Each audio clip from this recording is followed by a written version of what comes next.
Today. So, the first thing that you notice once you enter here are those very strong smells. And here the smells are so strong because all our barrels are full at the moment. Also those 8 giant vats. Those are our enciest and of course our biggest barrels. The first one in particular is the enciest in absolute. In fact, it was exposed in 1915 in San Francisco for an expo, but this is not the biggest because this contains 62,000 liters of Marsala. And the second one is the biggest in absolute because it contains 65,000 liters of Marsala.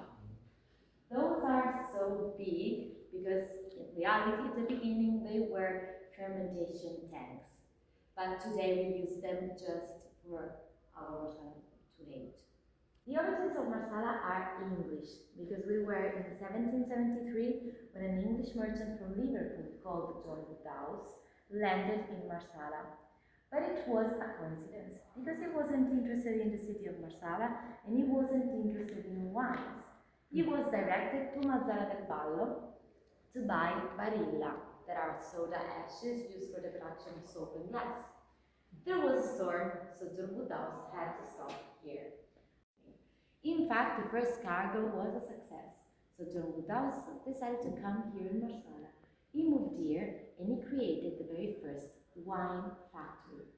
As you can see, I'm talking about factories, not about wineries, because there were those huge structures full of steels, like this one, for the production of the alcohol that were active all day. There were also steel workers for the manufacture of barrels, and also an area that was used for clarifying and mixing the spirits for the alcohol. Wine factories in this area, so in the coast, very close to the sea, because they exported directly the barrels from the factories. Obviously, Florio Marsala wasn't just an export product, it was also exported, but in reality, for Cantine Florio was more important to create an Italian product.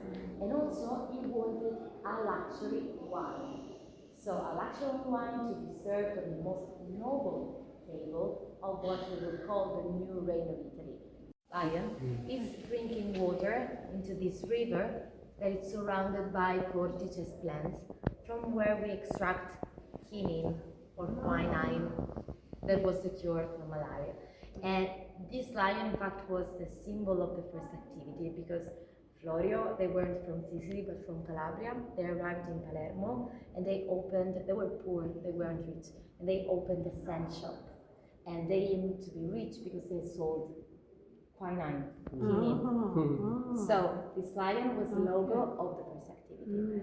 But then Vincenzo decided to keep this lion for all the other activities, and this lion became the symbol of the family.